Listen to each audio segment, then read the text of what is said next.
Assalamualaikum warahmatullahi wabarakatuh. Selamat siang Bapak Ibu semuanya. Masih semangat? Semangat ya. Sebelumnya saya ucapkan terima kasih kepada Bapak Ibu guru yang telah hadir pada kesempatan hari ini di acara diseminasi budaya positif. Meskipun seharusnya kita hari ini sudah pulang, tapi Bapak Ibu menyempatkan waktu, meluangkan waktu untuk mengikuti acara diseminasi budaya positif. Selain itu, ini juga salah satu upaya untuk mengaktifkan kembali komunitas belajar di SDN 3 Baroka. Masih ingat Bapak Ibu komunitas belajar kita apa? Smart, ya betul. Smart itu akronim dari S-nya apa? Senyum. Betul, senyum. Efektif. Sukses. M-nya mandiri, A-nya aktif, R-nya religius, T-nya terampil. Ingat ya, Kobel Smart. Kobel Smart, sukses, mandiri, aktif, religius, dan terampil. Nah itu Kobel kita, Kobel Smart. Tak lupa juga saya mengucapkan terima kasih kepada Allah Subhanahu wa Ta'ala karena atas izinnya acara ini dapat terselenggara dan kita dapat ada di tempat ini dalam keadaan sehat walafiat.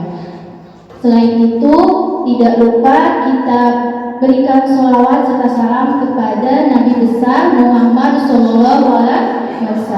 Semoga kita di hari akhir nanti mendapat syafaat dari Nabi Muhammad SAW. Baik Bapak Ibu, agar lebih bersemangat sebelum menginjak ke materi diseminasi budaya positif ini, kita melakukan ice breaking dulu ya untuk mengecek konsentrasi dan apakah pikiran Bapak Ibu ada di sini atau mungkin ada di rumah. Ingat cucian baju, ingat adik, ingat abang, ingat mama cakap. Ya Pak Aib. Oke, kita tes konsentrasi dulu ya, kita ice breaking dulu. Ice breaking kali ini adalah tepuk tangan, namun tepuk tangan yang berkaitan dengan kata kunci. Tepuk tangan yang berkaitan dengan kata kunci seperti biasa. Simpel saja, misalnya kalau kata saya tepuk satu kali, tepuk dua, tepuk tiga, tapi ada kata kuncinya. Kata kuncinya adalah guru. Ya, kata kuncinya adalah guru. Contoh, guru tepuk satu, guru tepuk dua, tepuk tiga. Sudah paham ya maksudnya ya? Jadi kalau misalnya disebutkan kata kunci guru, berarti Bapak Ibu tepuk sesuai dengan instruksinya. Jika tidak ada kata kunci guru, berarti tidak usah tepuk. Sudah siap Bapak Ibu? Siap. Oke, kita mulai ya. Tepuk satu. Guru berkata, guru tepuk tiga, guru tepuk dua, guru tepuk satu, guru tepuk satu, guru tepuk dua, tepuk satu. Oke, masih ada apa ya? Oke, sekarang Bapak Ibu guru dimohon untuk berdiri sebentar. Tidak pegang badannya. Silakan berhadapan. Aduh, Pak Aib jadi sahanya tak ya pasangan atau iya.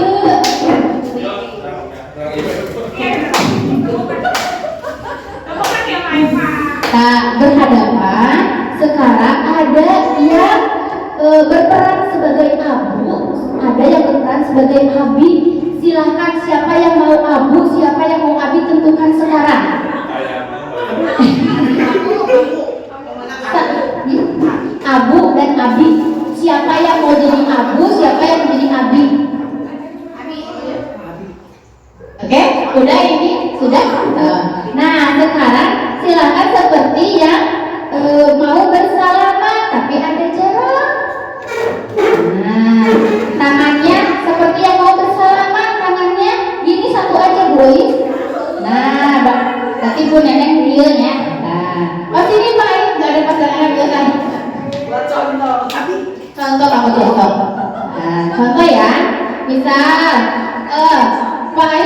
Abu mau Abi?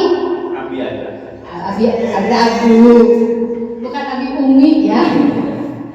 Abu.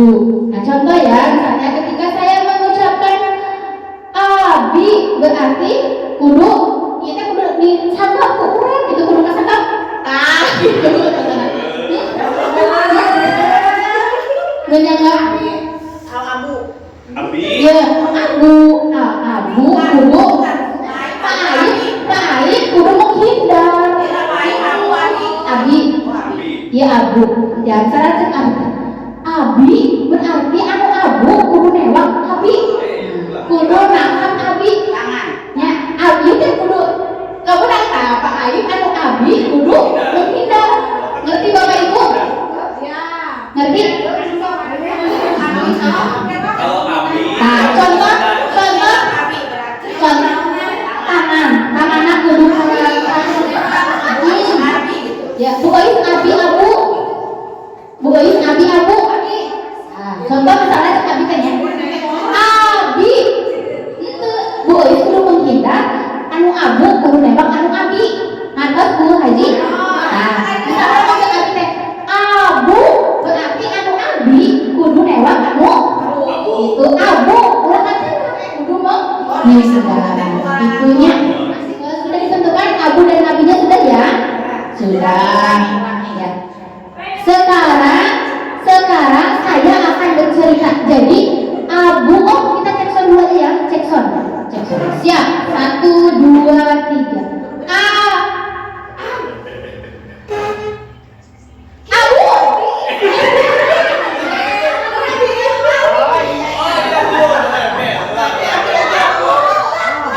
Siap. Cek sound. Percobaan kedua simulasi.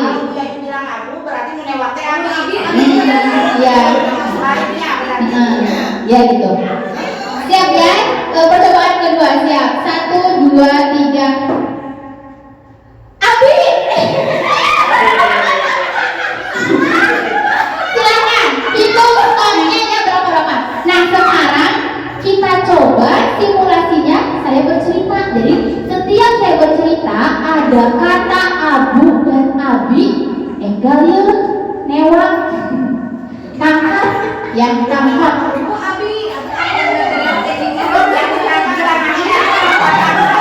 Yang ditangkap tangannya ya. Siap ya. Siap. Oke. Dengarkan ceritanya. Tangan siap-siap. Bu Ois, tangan siap-siap. Ya betul. Dengarkan ceritanya.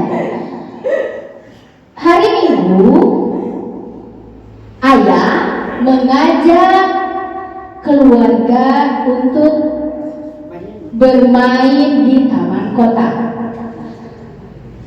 Ayah memberitahu ibu untuk membawa bekal makanan. Namun Abi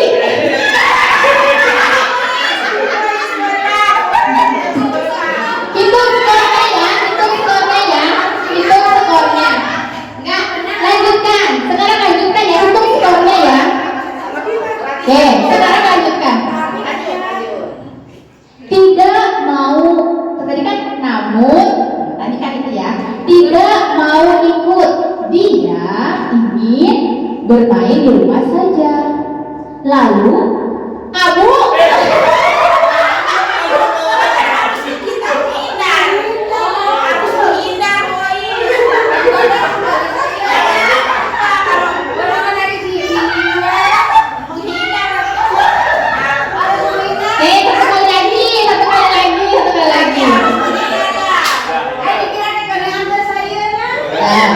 Oke, satu kali lagi. Tetap ingin ikut. Ayah bercerita pada ibu mengapa dia tidak mau ikut. Ibu berkata, oh sepertinya Abi sudah sampai. Oke, tepuk tangan untuk kita semuanya, Bapak Ibu. Kira-kira tadi siapa yang skornya lebih banyak? Oke, Bu Maya dan Bu Ade, siapa yang skornya lebih banyak? Satu-satu. Kan ketiga ya. Ada Bu Kusmayanti, tepuk tangan untuk Bu Kusmayanti. Bu Haji Sauda dan Bu Dedi. Tepuk tangan Bu Haji Sauda.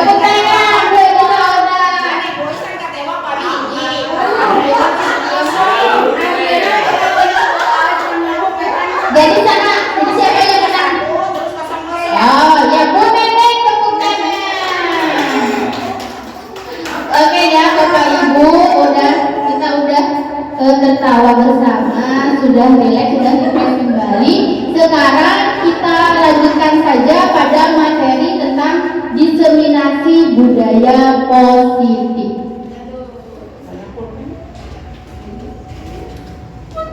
Nah, sebelum lanjut ke materi, ada beberapa pertanyaan. Apakah pemberian hukuman dapat mendisiplinkan siswa? Setuju atau tidak Bapak Ibu? Ya, ada yang setuju, ada yang tidak. Lalu yang kedua, apakah pemberian reward atau hadiah dapat meningkatkan prestasi siswa? Setuju. Oke, ya. Lalu yang ketiga, guru harus mampu memberikan solusi pada setiap siswa yang bermasalah. Setuju atau tidak? Oke, setuju. Yang keempat, guru berperan sebagai teman. Setuju atau tidak? Oke. Ada yang setuju, ada yang tidak. Nah, Bapak Ibu, nanti kita lihat apakah jawaban Bapak Ibu itu sesuai atau tidak, ya. Nanti kita perhatikan materi mengenai diseminasi budaya positif ini. Nah, keempat jawaban ini, keempat pertanyaan ini, apakah tadi pemberian hukuman dapat mendisiplinkan siswa? Setuju atau tidaknya dapat Bapak Ibu jawab sendiri pertanyaannya setelah Bapak Ibu memperhatikan pemahaman materi mengenai diseminasi budaya positif. Nah, adapun beberapa konsep inti mengenai budaya positif ini, yang pertama adalah perubahan paradigma belajar, disiplin positif, motivasi perilaku manusia, keyakinan kelas, posisi kontrol guru, dan segitiga restitusi. Jadi kita hari ini akan belajar konsep-konsep tentang budaya positif yang ada di depannya.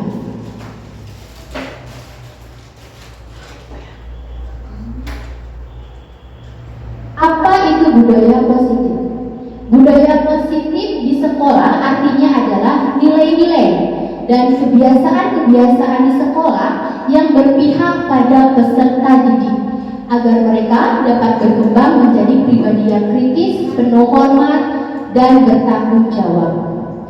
Budaya positif di sini kita ambil kata kuncinya yaitu nilai. Nilai-nilai di sini berarti adalah nilai-nilai yang bersifat positif, nilai-nilai yang bersifat baik. Dijadikan nilai-nilai tersebut tertanam pada anak didik kita sehingga dia menjadi suatu kebiasaan yang akhirnya akan tumbuh pribadi menjadi pribadi yang kritis, penuh hormat, dan bertanggung jawab. Itulah makna dari budaya positif. Intinya adalah penanaman nilai-nilai positif pada siswa agar dia dapat tumbuh menjadi pribadi yang kritis, penuh hormat, dan bertanggung jawab. Sampai di sini ada pertanyaan? Oke. Kalau tidak, kita lanjut. Sebelum ke kegiatan selanjutnya, mari kita lakukan kegiatan berikut. Anda dan teman Anda berpasangan ya, seperti tadi ya. Melakukan kegiatan cobalah buka.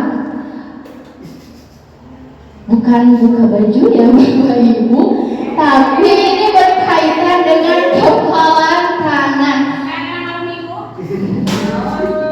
Nah Bapak Ibu, anggap ya Bapak Ibu punya sesuatu benda yang berharga, misalnya berlian, emas, atau apapun itu yang Bapak Ibu anggap berharga.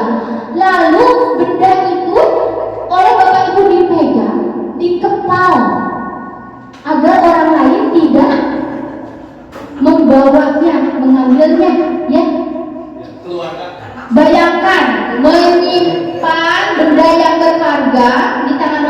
Ibu, lalu Bapak Ibu memegangnya dengan erat, tapi teman Bapak Ibu ingin mengambilnya. Ya, bagaimanapun caranya, misalnya Ibu Maya memegang benda yang berharga berlian, ya. Bu Ades ingin mengambilnya, ingin mencoba mengambil kepala tangan, bukan kepala tangan, ingin mencoba mengambil berlian itu dari Bu Maya. Terserah Bu Ades mau menghadir Bu Maya, mau dirayu agar si kepala tangan itu dibuka, terserah itu ya. So, silakan dicoba. Siapa yang mau jadi kepala tangannya? So, misalnya Bu Deris. So, terserah. Salah satu saja yang mau ngepal.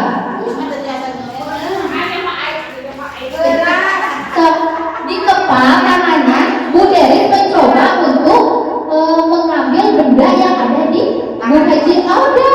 Tapi Bu Haji Auda terserah mau diambil, mau itu terserah, mau tetap dikepal terserah.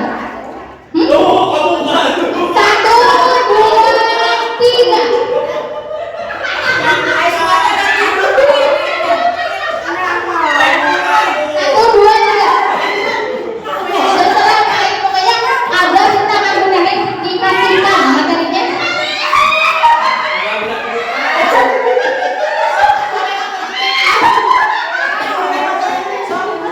Boleh, untuk diintimidasi, dimarahi, dibujuk, dirayu, boleh. Sudah ada yang dapat belum? Sudah ada yang dapat belum?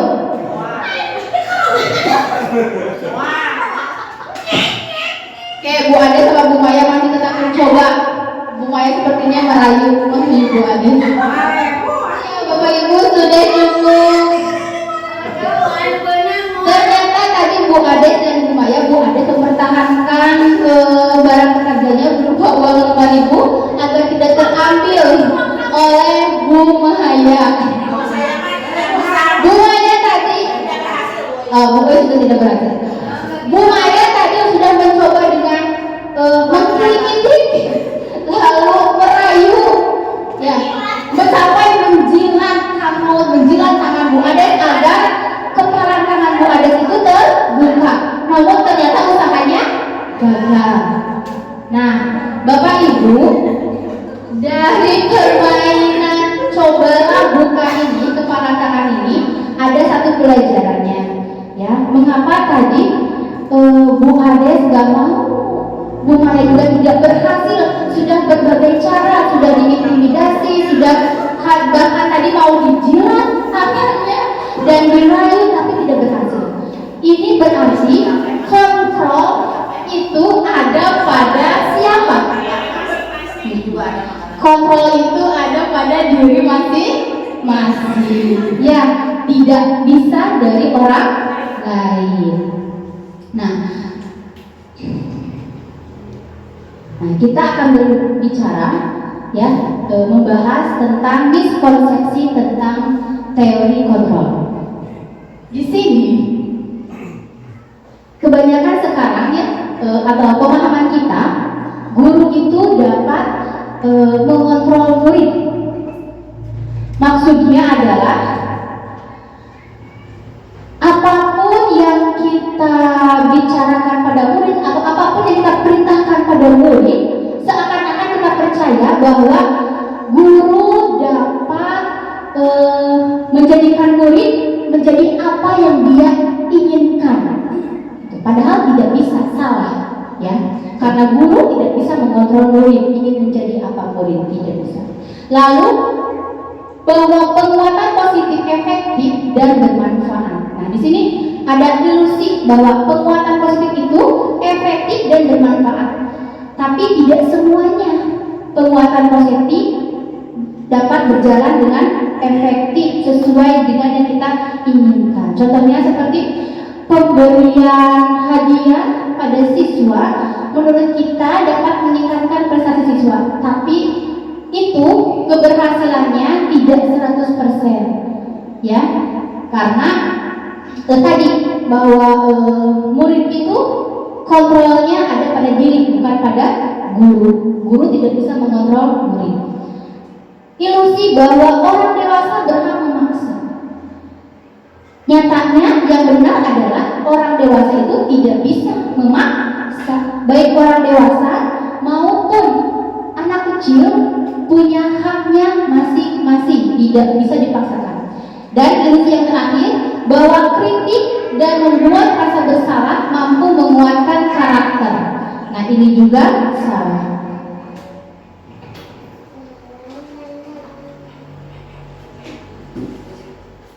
Bisakah kita mengontrol seseorang? Bisakah kita mengontrol seseorang, Bapak Ibu? Bisa tidak? Mengontrol seseorang? Oke, nah di sini tadi, bisakah kita mengontrol seseorang? Jawabannya tidak bisa. Kalau kita mengontrol seseorang, jawabannya apa tuh, Nenek? Ya, tidak. Ya, kontrol itu ada pada diri sendiri. Kita tidak bisa memaksa seseorang untuk bertindak sesuai dengan apa keinginan kita. Mengubah paradigma stimulus respon ke pendekatan teori kontrol. Maksudnya adalah awalnya kan begini ya, bahwa kita mencoba mengubah orang agar berpandangan sama dengan kita. Jadi ya seperti tadi, kita itu ingin orang lain sama berpikirannya dengan kita. Nah, itu tidak bisa. Menjadi seharusnya kita berusaha memahami pandangan orang lain tentang dunia. Jadi kita tidak boleh merubah pandangan orang lain, tapi justru kita harus memahami pandangan orang lain. Tidak boleh dipaksakan. Lalu perilaku buruk dinilai sebagai suatu tindakan yang salah kalau stimulus respon.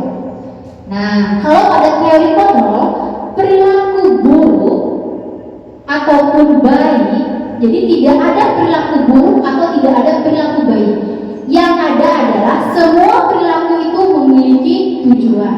Jadi mindset kita berpikir bahwa perilaku itu memiliki tujuan, baik itu yang salah maupun yang benar. Makanya ketika ada anak yang berbuat salah, kita jangan langsung menghardik anak itu, kamu nakal, kamu telah melakukan kesalahan.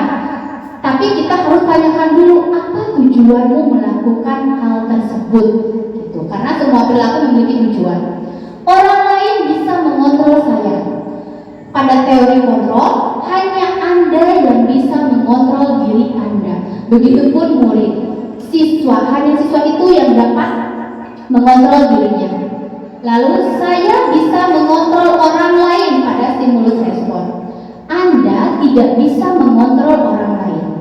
Pemaksaan ada pada saat bujukan yang gagal. Seperti tadi, pada kasus Bu Maya gagal mengambil uang dari Bu Ades, dibujuk, dirayu gagalnya, dipaksa masih kayak gagal. Nah, harusnya kolaborasi dan kesepakatan menciptakan pilihan-pilihan baru. Lalu model berpikir menang kalah pada stimulus respon. Pada teori kontrol, model berpikir menang-menang. Jadi pada teori kontrol tidak ada yang kalah, semuanya menang-menang. Nah, pembelajaran dengan paradigma baru maksudnya adalah nyambung pada teori kontrol yang tadi. Pembelajaran sebelumnya ini adalah paradigma yang teacher center, berpusat pada guru. Sedangkan pada pembelajaran dengan paradigma baru ini merupakan pembelajaran yang dirancang berdasarkan prinsip pembelajaran berdiferensiasi, sehingga para peserta didik belajar sesuai kebutuhannya berdasarkan teori perkembangan sesuai teori psikologi modern untuk mewujudkan profil belajar Pancasila.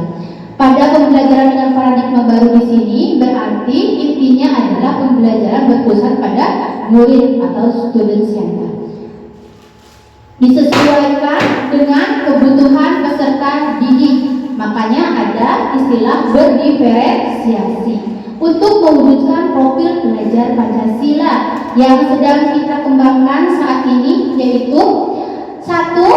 Beriman bertakwa kepada Tuhan Yang Maha Esa, berkebinekaan global, bergotong royong, kreatif, bernalar kritis, mandiri. Ya, kalau lagunya kan sudah pada tahu ya, lagu profil pelajar Pancasila. Untuk menghafal profil pelajar Pancasila ini ada cara lain, yaitu dengan akronim makan roti manis. Makan, beriman, bertakwa kepada Tuhan Yang Maha Esa dan berakhlak mulia, karena berkebinekaan global, ro nak gotong royong, ti nak kreatif, manis mandiri, nisna bernalar kritis. Nah, itu untuk menghafal profil pelajar Pancasila, makan roti manis. Lanjut ya Bapak Ibu. Yang kedua tentang disiplin positif.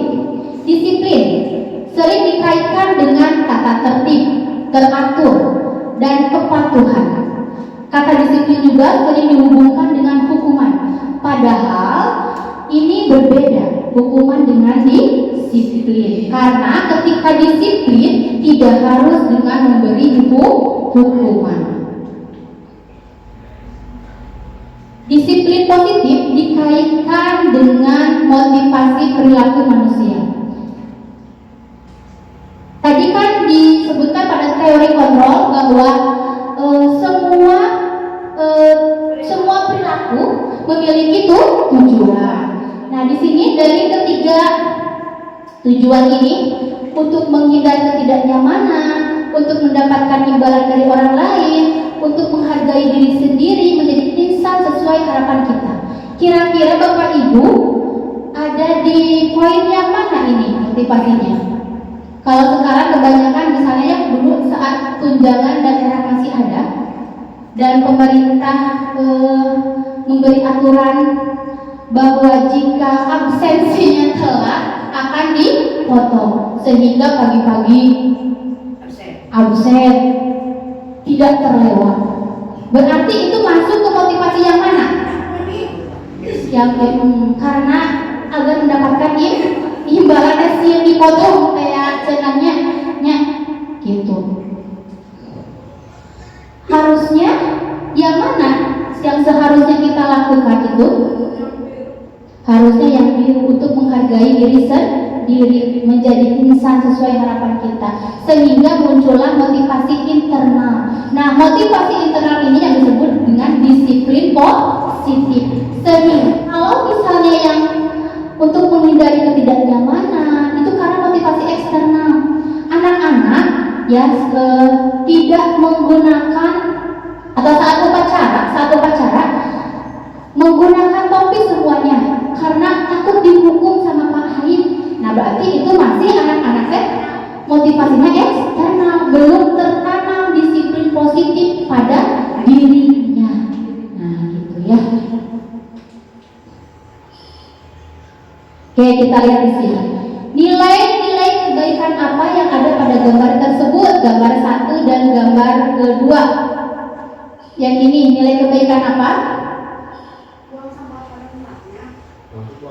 Berarti nilai kebaikan cinta lingkungan, peduli pada lingkungan. Selain itu bisa juga nilai kebaikannya bekerja sama, gotong royong. Jadi nilai kebaikan itu kan berkaitan dengan nilai-nilai positif. Gambar nomor berapa yang sudah menunjukkan motivasi intrinsik? Ayo, gambar nomor berapa yang sudah menunjukkan motivasi intrinsik? Oke, yang gambar 1 cum. Gambar 2. Oke. Karena di sini di gambarnya ada ibu guru, ya. Jadi anak-anak takut dihukum sama ibu guru, tidak bersih-bersih, tidak ikut bantu. Nah, berarti kita masih motivasi eksternal. Kalau ini terlihat secara mandiri dia melakukan kegiatan kebersihan, berarti motivasi intrinsik. Ya, seperti kalau di kita saja ya, kalau ada ibu guru menunggu anak-anak piket sama kita dipantau, pasti bersih, pasti beres. Ya, berarti itu masih motivasi eksternal. Tapi kalau kita misalnya ditinggal di sini anak-anak sudah tidak ada yang piket, sampah masih berserakan di solokan. Nah, berarti itu iya, anak-anak masih eksternal, motivasi eksternal belum ada, motivasi intrinsiknya belum ada. Nah, contohnya seperti itu ya, membedakan apa motivasi eksternal dan intrinsik.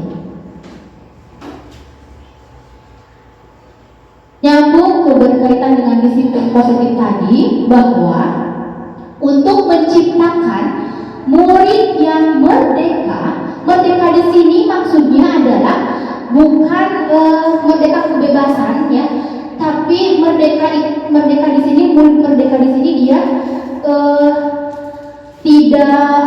tidak terintimidasi oleh orang lain, dia bebas untuk berkreativitas.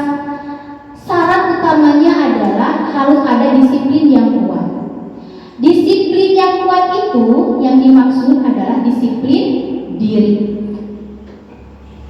Nah, jika sudah tertanam disiplin diri pada setiap individu, maka terciptalah murid merdeka yang sesuai dengan profil belajar Pancasila. Disiplin diri itu artinya memiliki motivasi internal. Disiplin sesungguhnya membuat orang menggali potensinya menuju sebuah tujuan mulia mengenai apa yang dihargai berupa nilai-nilai kebajikan. Maksudnya adalah jika seseorang sudah memiliki disiplin yang kuat, disiplin diri yang kuat tertanam pada individu tersebut, maka akan timbullah motivasi internal. Setelah muncul motivasi internal, muncul juga nilai-nilai kebajikan di dalam dirinya masing-masing. Jadi guru tidak bersusah payah untuk mengontrol murid, cuman sekarang bagaimana kita untuk menciptakan disiplin positif sehingga anak didik kita, setiap anak didik kita muncul motivasi internal.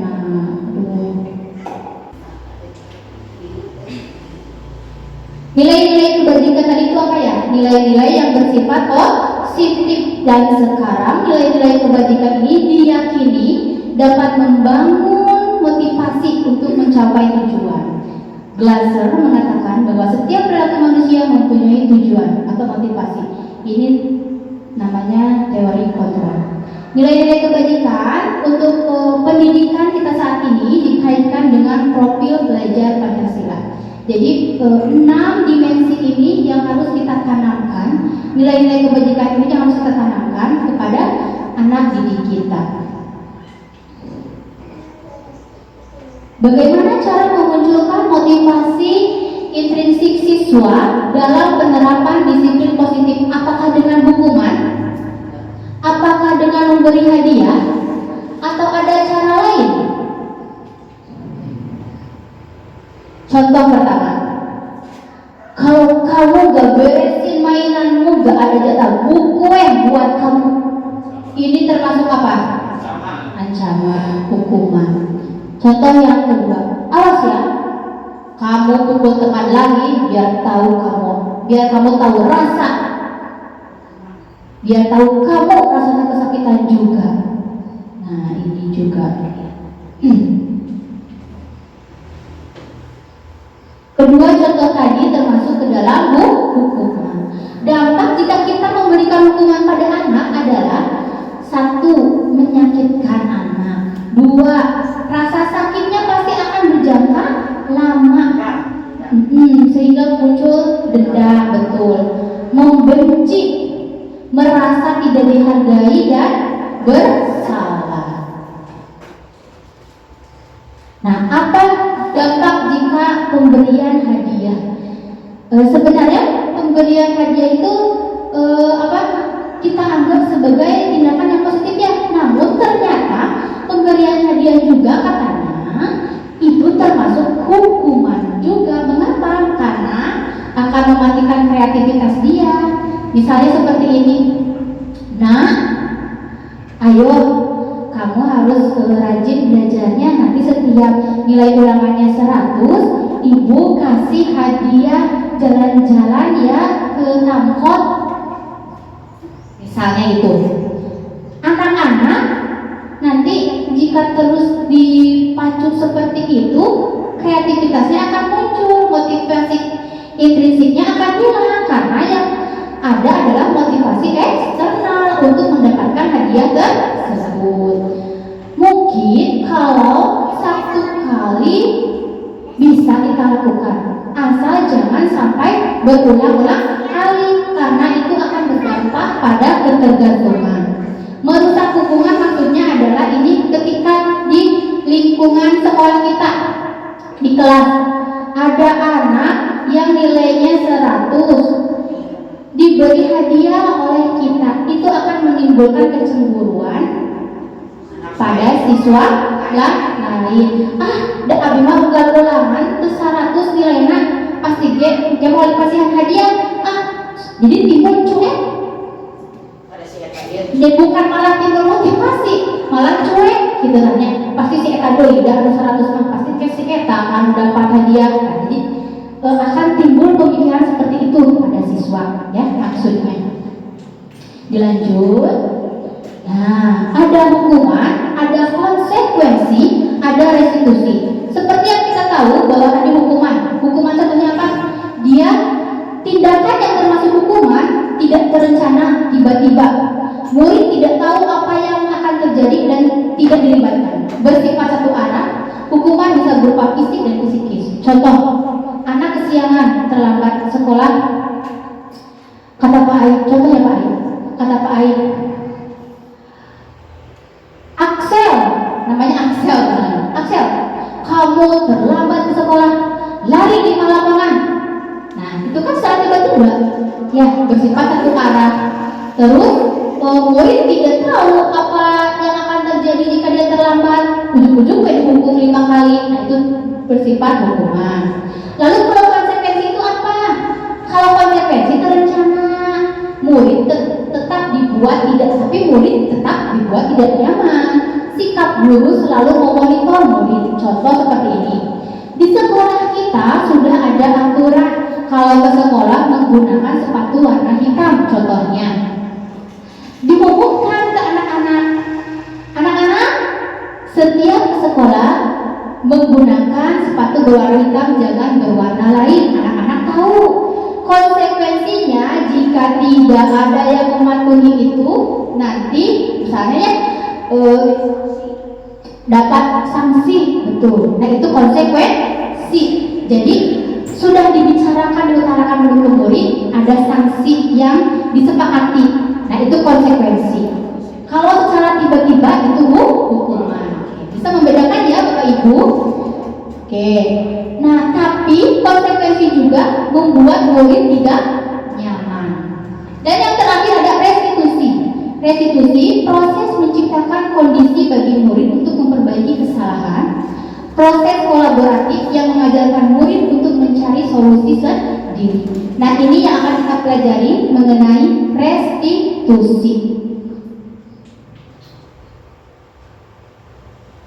Nah, ini contoh hukuman konsekuensi, ya, membedakan hukuman dan konsekuensi. Kalau hukuman, mencatat 100 kali di dalam buku dengan kalimat saya tidak akan terlambat lagi karena terlambat sekolah.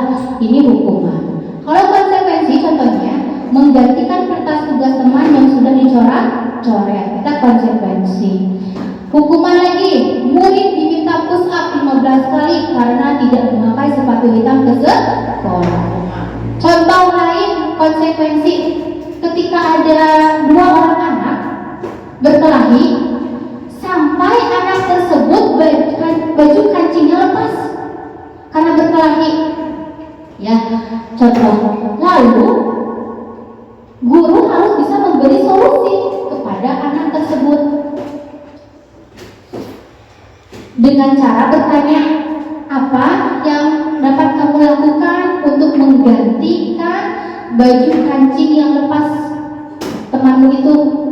Nah, kalau konsekuensi berarti dia harus bagaimana? Harus membetulkannya, cari solusinya. Jika anak bingung, kita tuntut. Kamu bisa menjahit, dijahitkan sendiri.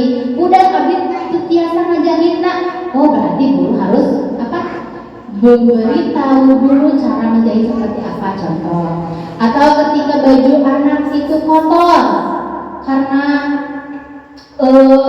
dia menjatuhkan temannya ke lumpur, anak kotor, konsekuensinya anak yang menjatuhkan itu harus mencuci bajunya, harus minimal ikut membersihkan. Itu konsekuensi ya, bukan hukuman. Nah sekarang berkaitan dengan keyakinan kelas. Mengapa kata-katanya keyakinan kelas? Mengapa tidak peraturan saja? Contoh pada kasus, mengapa kita harus menggunakan helm saat berkendara sepeda motor? Nah, kalau jawabannya demi keamanan, demi keselamatan, berarti sudah ada dalam diri. Nah, siun ke polisi, siun ditilang, itu berarti masih ke peraturan dan motivasi eksternal. Kalau dalam diri jawabannya karena untuk keamanan saya, itu jawabannya sudah ada motivasi intrinsik, ya. Dan itu merupakan keyakinan kita bahwa kalau pakai helm berkendara nanti kita takut celaka dan nanti dapat membahayakan diri sendiri. Untuk mendukung motivasi intrinsik ini harus dikembalikan ke nilai-nilai atau keyakinan kelas. Lebih menggerakkan seseorang dibandingkan dengan serangkaian peraturan-peraturan. Kalau judulnya peraturan, anak-anak mungkin akan takut, tata tertib. Makanya ada istilah peraturan dibuat untuk dilanggar. Kalau keyakinan, membelajarkan siswa untuk menanamkan nilai-nilai kebajikan dalam dirinya, itu namanya keyakinan. Makanya katanya dirubah, bukan peraturan, tapi keyakinan. Pembentukan keyakinan kelas bersifat abstrak berupa pernyataan universal dibuat dalam pernyataan positif, sedikit saja, tidak usah banyak agar mudah diingat, sesuai dengan kondisi kelas dan sekolah. Semua warga sekolah atau warga kelas dilibatkan saat membuat keyakinan kelas. Nah, ini contoh penerapan membuat keyakinan kelas yang sudah saya buat. Dalam membuat keyakinan kelas, ya, pertama kita libatkan siswa terlebih dahulu. Kita umumkan pada siswa bahwa kita harus membuat keyakinan di dalam kelas ini agar kalian dapat belajar secara aman, nyaman, seperti itu. Kira-kira apa yang ingin kalian ada di kelas ini supaya belajar kita aman, nyaman, mengasihkan, tenang. Lalu anak-anak menuliskan apa harapan mereka, apa keinginan mereka. Nah, tadi ini sudah dipraktekkan oleh saya dan memang anak-anak itu tahu ya, tidak boleh mengejek orang tua, nama orang tua katanya. Tidak, aku ingin belajar dengan nyaman. Aku ingin dihargai. Ada anak yang bertulis seperti itu. Aku ingin dihargai. Aku ingin Aku ingin belajar secara aman, nyaman. Aku ingin dihargai. Lalu berkata sopan santun. Ada. Nah, anak-anak. Ketika anak-anak kita libatkan dalam pembuatan keyakinan ini, ya, ternyata hal-hal yang tidak terpikirkan oleh kita malah muncul dari anak-anak. Jadi kita itu tidak boleh merendahkan kemampuan mereka, gitu ya. Pertama, setelah kita menginformasikan pada siswa, lalu siswa menulis dan siswa menempelkannya di papan tulis. Setelah itu kan beragam. Keyakinan kelas itu bermacam-macam, banyak. Seperti saya ada 20 siswa. Kita buat rangkumannya dari 20 keyakinan kelas yang mereka buat ini. Nah, ini yang dan perlu diingat, dalam membuat keyakinan kelas ini tidak boleh ada kata negatif seperti tidak boleh berisik, tidak boleh membuli. Nah, itu kata negatif, tidak dan jangan. Tapi harus kata positif. positif. Contohnya ini, harapan kelas kita di dalam kelas, kita bersikap baik dan jujur, kita saling menyayangi dan menghormati, kita bersikap sopan pada guru dan teman, kita mengucapkan tolong dan terima kasih, kita belajar dan bermain dengan aman, kita gigih dan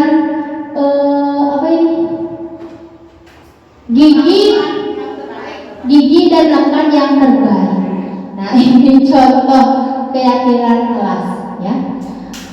Untuk di kelas 1 wajib sepertinya membuat keyakinan kelas ada gambar.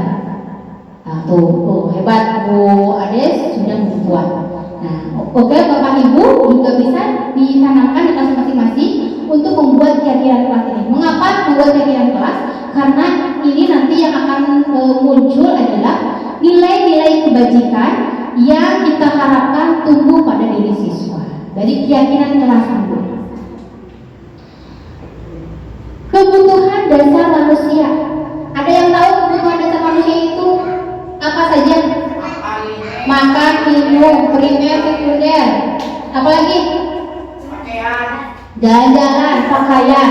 Nah, intinya adalah kebutuhan dasar manusia itu adalah segala sesuatu yang kita lakukan untuk mendapatkan apa yang kita inginkan. Kebutuhan dasar manusia ada 5 macamnya.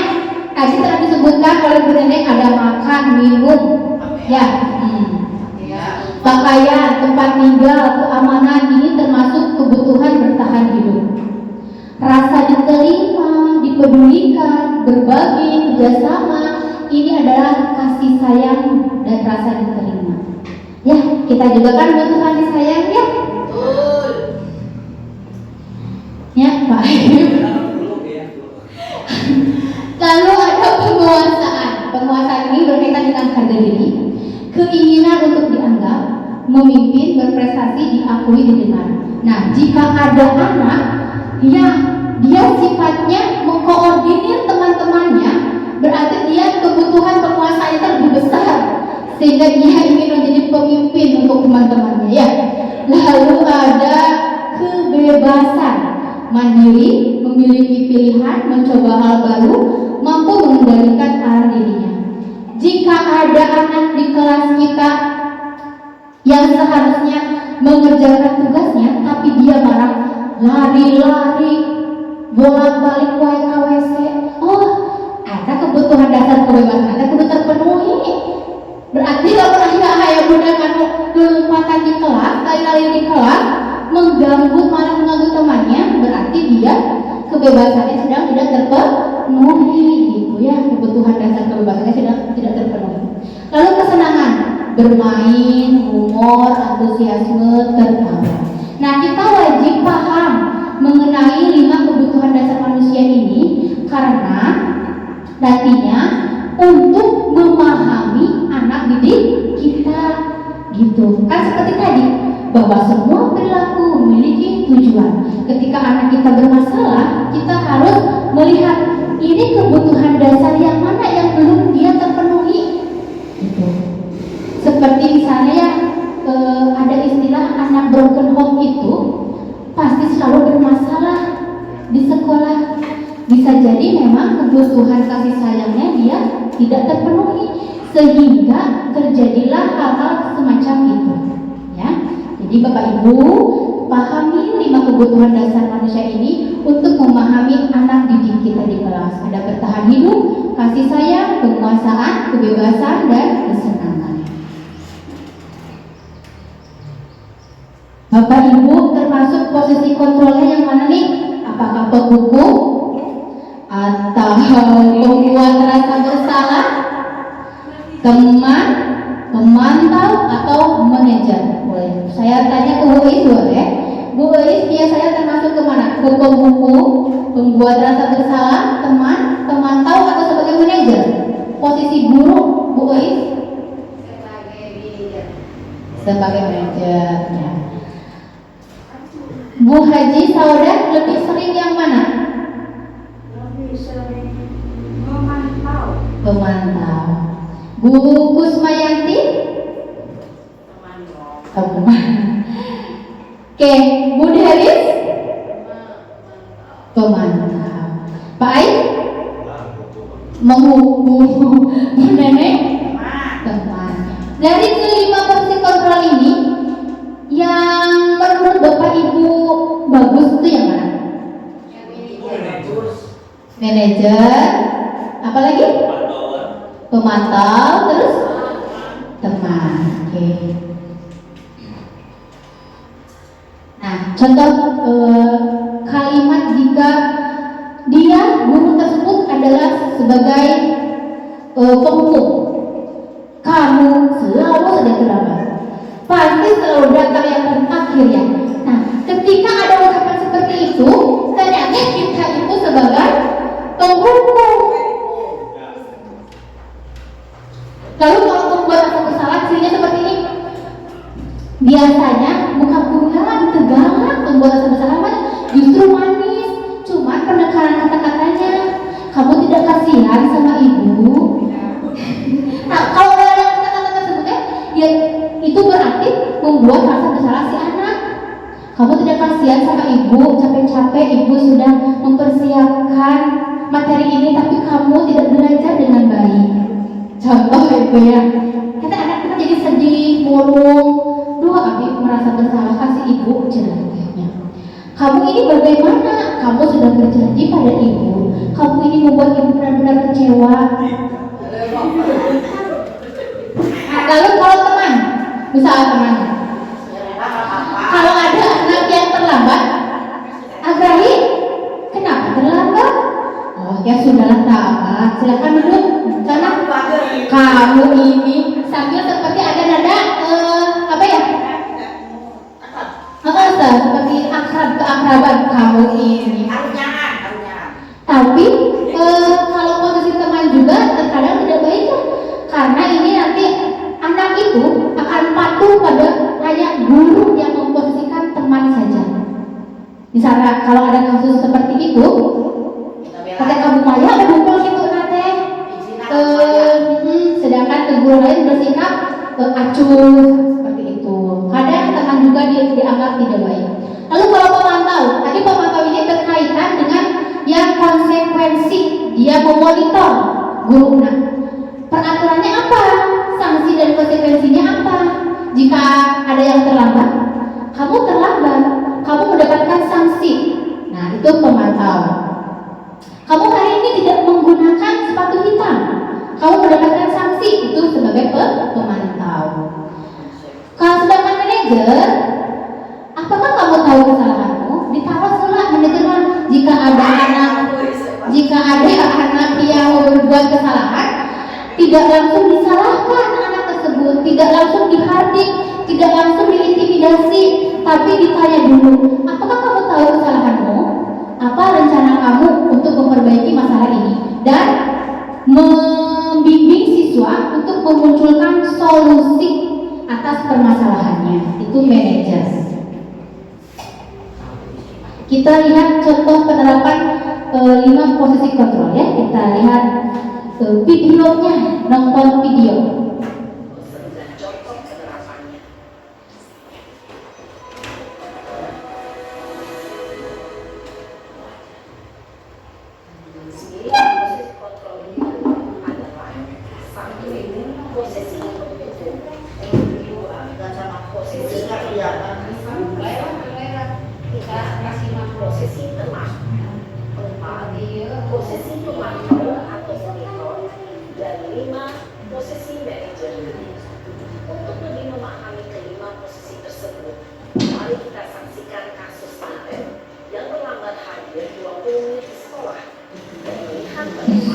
Nah, Bapak Ibu bisa dilihat ini contoh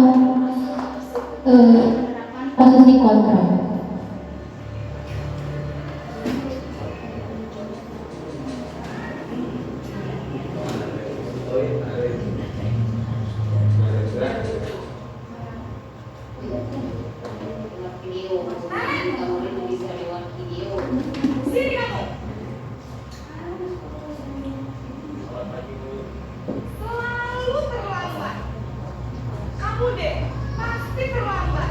Ini tadi posisi apa Bapak Ibu? Pembuku. Lihat dari raut wajah dan kata-katanya seorang pembuku. Malas sekali ya kamu jadi anak. Saya Dasar pemalas. Kapok sih kamu. Sudah berapa kali terlambat? Sana, kamu keliling lapangan basket 2 kali. kenapa saya harus beli lapangan basket, Bu? Kenapa? Kamu melawan ibu. Berani-beraninya jawab. Sudah terlambat, masih berani jawab pula. Sekarang, keliling lapangan basket 5 kali sekalian. Biar kapok. Cepat. Pergi sana ke lapangan basket. Posisi pemukul biasanya berbicara dengan nada tinggi, menghakimi, menunjuk-nunjuk, meyakini, dan menyindir. Hukuman bisa berupa fisik maupun psikis. Ibu dan bapak guru hebat. Dampak yang terjadi pada murid ketika guru berada pada posisi pemukul adalah murid cenderung akan memberontak, bahkan menyimpan dendam.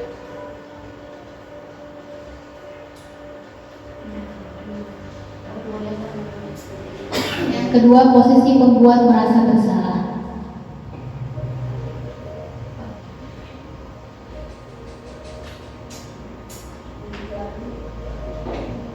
Naren!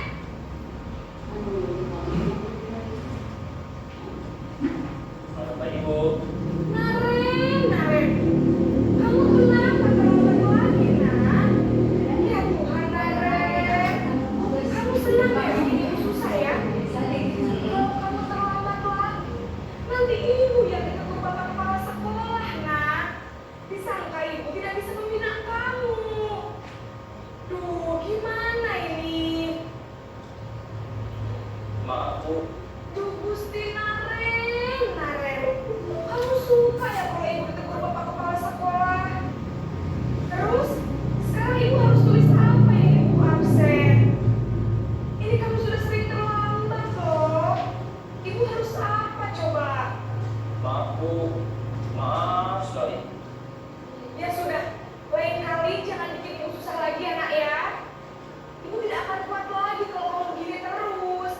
Bisa jantungan kalau ibu tegur bapak kepala sekolah. Sekarang cepat kelas. Maaf ya Bu, maaf sekali.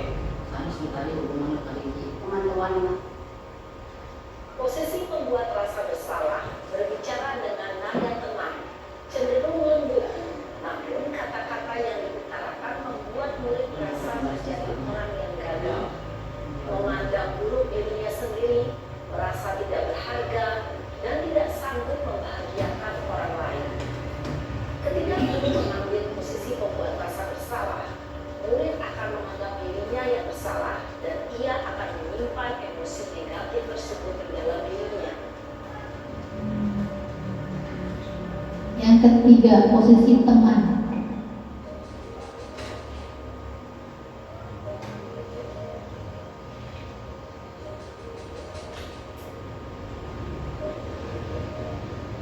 Naren!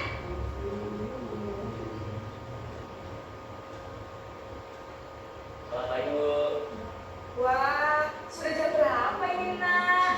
Terlambat lagi ya sayang. iya Bu. Habis ibu saya lupa bangunkan saya.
posisi memantau atau memonitor keempat.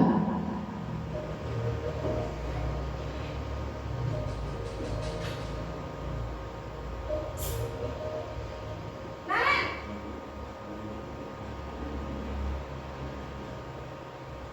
Selamat pagi, Bu. Naren, apa peraturan sekolah kita tentang jam berapa kita harus masuk sekolah, Nak?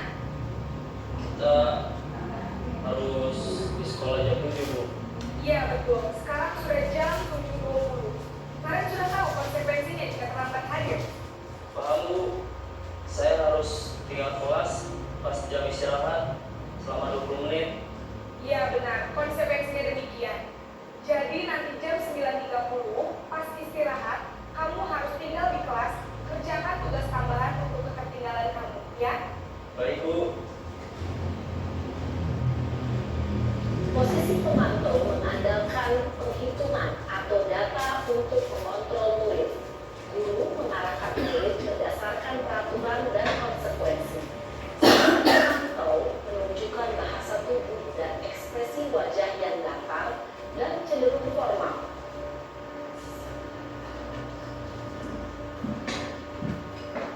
Terakhir, posisi manajer.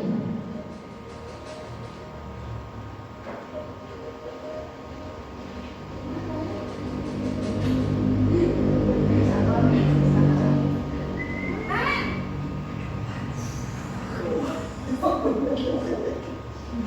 Selamat pagi, Bu. selamat pagi Naren. Maaf, Bu. Saya terlambat. Iya, sekolah masuknya jam 7, sekarang sudah jam 7.20. Jadi sekarang bagaimana ini Naren? Maaf, Bu. Saya lupa setel alarm saya semalam. Baiklah, menurut kamu, keyakinan sekolah yang mana yang perlu kamu tingkatkan? Menghargai diri sendiri dan orang lain mungkin ya, Bu. Setuju. Jadi, apakah Naren meyakini prinsip saling menghormati tersebut? Iya, Bu. Saya meyakininya. Apakah Naren bersedia memperbaiki masalah keterlambatan ini? Bersedia, Bu. Bagaimana kamu akan perbaiki masalah keterlambatan ini? Saya akan coba untuk tidak lupa menyetel alarm saya, Bu. Baik, kalau Naren lupa menyetel alarm di rumah, ada orang yang kira-kira bisa bantu mengingatkan tidak? Ada, Bu. Kakak saya, Kak Emma. Ada lagi selain Kak Emma? Selain Kak Emma, ada ibu saya. Baik, jadi yang mengingatkan Naren adalah Kak Emma dan ibu kamu ya. Kira-kira akan mulai setel alarm kapan nih Naren? Setelah pulang sekolah, akan segera saya lakukan. Baik, jadi Naren akan setel alarm untuk bangun besok pagi dan akan diingatkan oleh kakak dan ibunda Naren ya. Ada lagi yang mungkin perlu dilakukan Naren agar tidak terlambat bangun lagi. Tidak ada, Bu. Baik Naren, terima kasih untuk kerjasama kamu. Sekarang kamu perlu kembali ke kelas untuk belajar. Baik, Bu. Terima kasih. Posisi manajer adalah posisi kontrol yang disarankan untuk membimbing murid memiliki sikap disiplin yang positif, yaitu murid yang mandiri, bertanggung jawab, dan dapat memecahkan masalah. Tujuan dari posisi ini adalah agar murid dapat berefleksi atas tindakannya. Guru akan dengan tulus memberikan pertanyaan-pertanyaan bermakna, sehingga membuat murid dapat belajar dari kesalahannya dan mencari sebuah solusi untuk menyelesaikannya. Nah, dari 5 posisi kontrol tadi, berarti kira-kira posisi kontrol yang mana yang harus kita terapkan, Bapak Ibu? Manajer ya. Dan tadi solusinya juga tidak dari kita, tapi dari anak. Tugas guru hanya membimbing dengan memberikan pertanyaan-pertanyaan yang mengarahkan anak dapat menemukan solusi atas permasalahannya. Oke, baik Bapak Ibu, kita lanjut. Ini materi terakhir ya Bapak Ibu tentang segitiga restitusi. Segitiga restitusi adalah suatu proses dialog yang dijalankan oleh guru agar dapat menghasilkan murid yang mandiri dan bertanggung jawab. Nah, pada posisi guru tadi sebagai manajer itu adalah contoh penerapan segitiga restitusi. Segitiga restitusi maksudnya adalah ada 3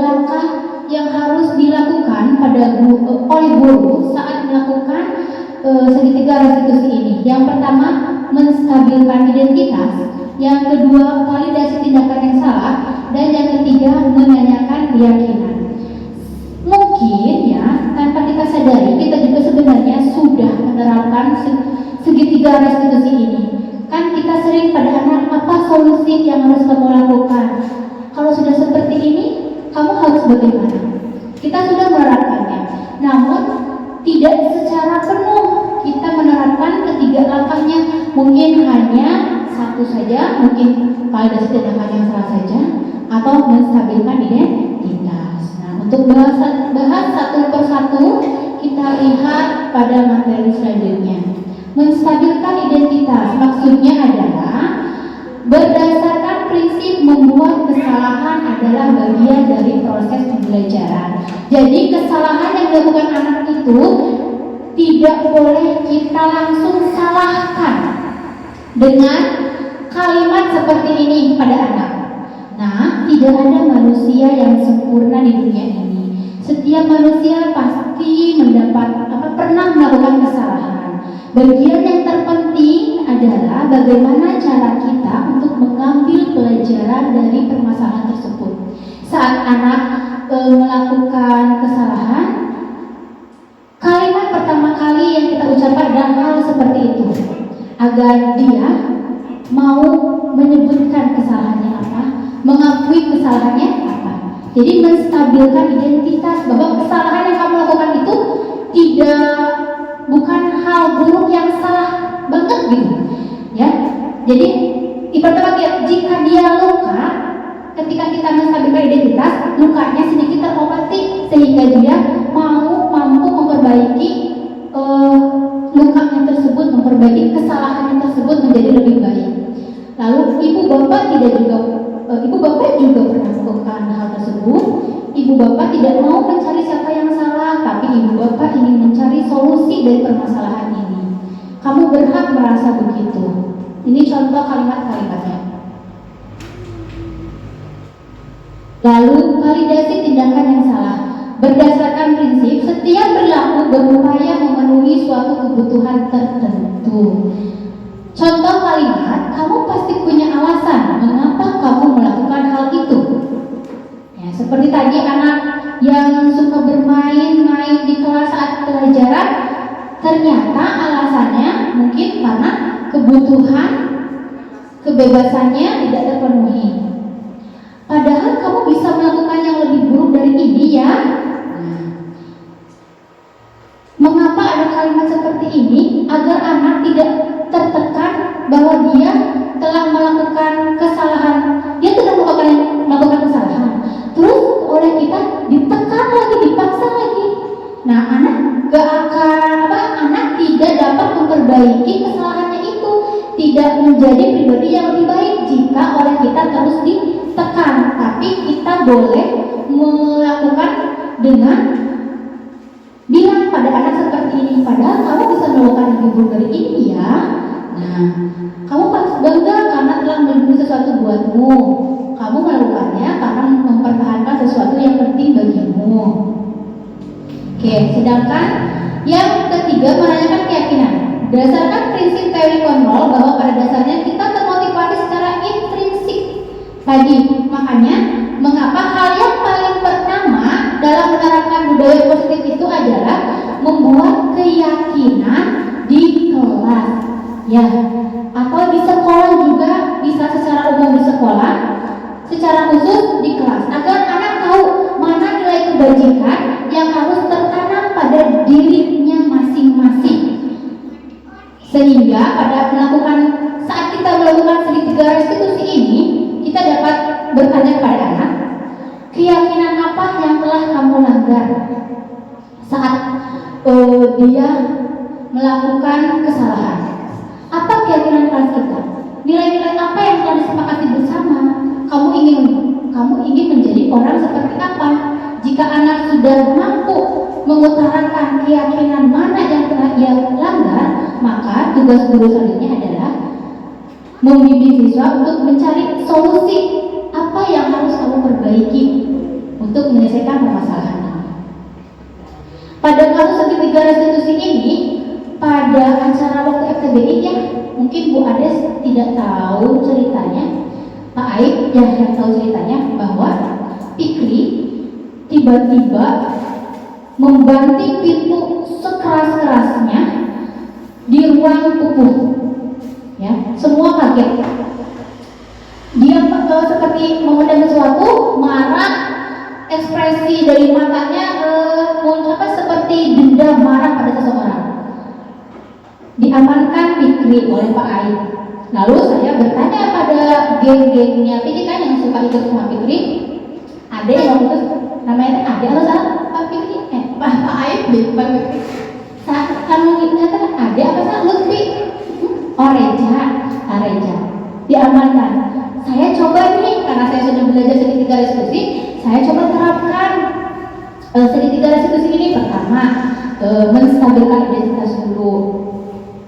Lalu, validasi tindakan yang salah, bertanya, mengapa Fikri melakukan hal demikian? Baik-baik, dan tidak dengan nada yang tinggi, tidak. Katanya karena Fikri melakukan tersebut karena saya sudah dikerem di saung sawah. Nah, saya praktekkan. Kalau Fikri, sampai saya bertanya pada Fikri, kamu kesalahan apa yang kamu perbuat sehingga Reja melakukan hal tersebut? Kalau Fikri dia bisa mengutarakan, Bu, memang saya mencekik leher Reja, jadi nenggol Reja, tentunya mukul Reja seperti itu. Tapi kalau Reja, dia tidak bisa mengutarakan hal tersebut. Tapi, nah, bagaimana kita mengatasi kasus ini? Teruslah kita membuat pertanyaan-pertanyaan romantik sehingga muncullah ada kata-kata dari Reja, dagu ceksi itu ning dibuka pantona. Nah, kita sudah mencari kata kunci ini dari permasalahan ini. Nah, sampai akhirnya solusinya. Terus sekarang mau bagaimana kalian berdua ini solusinya? Tidak ada yang menjawab. Fikri masih kene keheul benerannya Reja yang mau cicing wae. Nah, dari situ terus saya membuat pertanyaan-pertanyaan, lalu membuat ucapan, Ibu tidak akan menyuruh kalian untuk saling meminta maaf, karena jika disuruh oleh Ibu, boleh saja nanti kalian di sini minta maaf, tapi nanti di luar kalian akan berkelahi lagi, bahkan masih ada rasa dendam lagi. Mereka masih diam cukup lama, sampai ada setengah jam mungkin, tapi saya belum nyuruh minta maaf. Mereka masih di kantor. Lalu saya ajak ke musola sama Bu Lilis. Di musola, suruh sholat dulu, apa dulu. Di musola saya tanya lagi, sekarang mau bagaimana? Solusi apa yang mau kalian lakukan untuk menyelesaikan masalah ini? Timbulah dari Fikri dengan tadinya yang marah jadi senyum. Bu, saya mau minta maaf. Jadi Fikri itu nggak minta maaf, jadi ngasongkeun tangan, memberikan tangan minta maaf kepada Reja. Nah, sampai di situ. Jadi intinya pada segitiga restitusi ini solusinya tidak boleh guru yang menentukan, tapi harus murid yang mengeluarkannya sendiri. Tugas guru hanya membimbing. Ya, ini contoh penerapan segitiga restitusi yang saya lakukan pada prakteknya memenuhi tugas. Kasusnya ini Rio yang mengambil uang temannya.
Baik, Ibu sangat mengapresiasi atas kejujuranmu itu.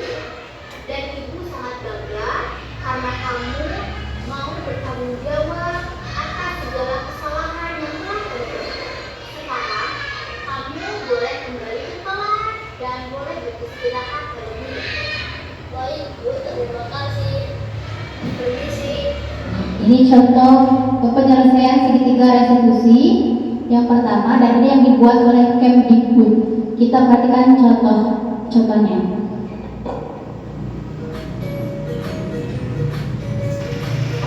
Intinya paham ya Bu, udah segitiga restitusi itu seperti apa? Pada video kali ini kita akan membahas tentang salah satu program disiplin positif yang diterapkan di lingkungan sekolah yang dikenal dengan nama restitusi.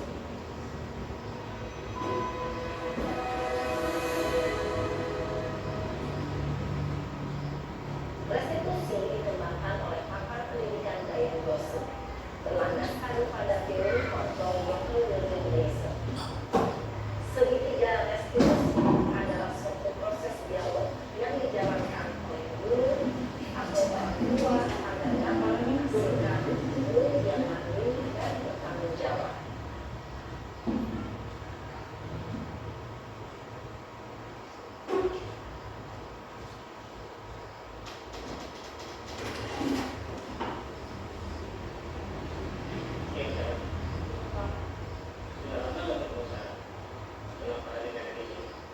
Kesel Pak, kebanget. Masa aku dikatain kortina Pak? Ya aku marah Pak. Aku balik dikatain TK di depan kelas. Kebanget. Oh begitu. Ya pasti kamu marah dan kesal. Bapak juga akan marah apabila ada yang menurut Bapak seperti itu. Kemudian pada saat itu kamu melakukan. Ya saya langsung ngatain TK Pak. Kebanget. Saya bentak-bentak dia di depan teman lain. Oh begitu. Pasti kamu melakukan seperti itu karena suatu alasan tertentu. Iya Pak. Saya diam saja Pak. Ya saya ada ini lah. Masa saya dituduh tukang fitnah? Ya wajarlah. Mempertahankan harga diri itu sesuatu yang penting buat kamu. Untung kamu tidak memikirkan apa lagi. Hanya membentak-bentak. Iya Pak. Untung saya masih bersabar dan hanya membentak saja. Dan terus padahal saya pasti bela diri lah. Ya pasti ya.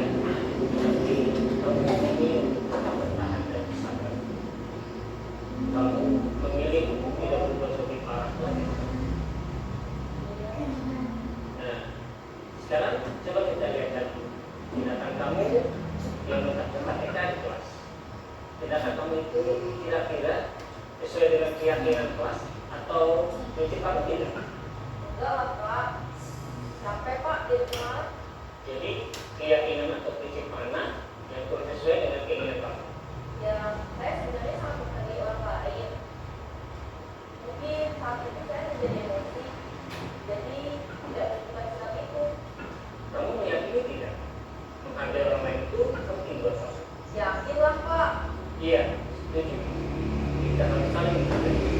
Namun ada juga keyakinan yang harus sepakati yang perlu kita jalankan. Apabila kita sedang marah, bukan?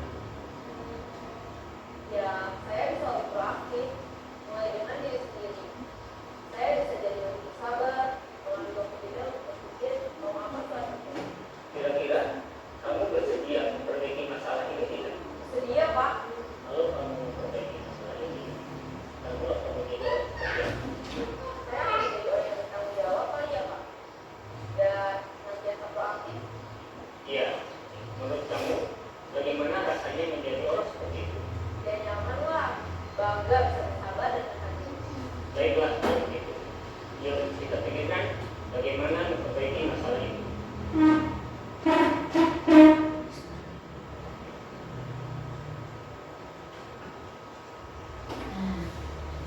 Thank you. Berarti tertawa atau banget thank you banyak. Oke, Bapak Ibu, intinya adalah kita coba mari kita coba memulai penerapan segitiga restitusi di sekolah kita. Karena dengan penerapan segitiga restitusi di sekolah kita ini akan timbullah muncul budaya positif. Sebelum menutup kegiatan kita hari ini, apa ada ingin ditanyakan terlebih dahulu?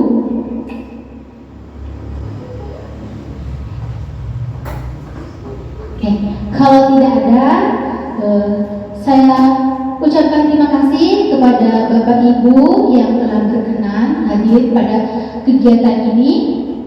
Semoga apa yang saya sampaikan ini dapat memberikan bermanfaat untuk kemajuan pendidikan di Indonesia dan kita dapat memberikan pelayanan yang terbaik untuk anak didik kita. Jika saya ucapkan guru penggerak, jawabannya tergerak, bergerak, menggerakkan. Oke, tes ya. Guru penggerak, tergerak, bergerak, menggerakkan. Terima kasih Bapak Ibu guru hebat. Wassalamualaikum warahmatullahi wabarakatuh.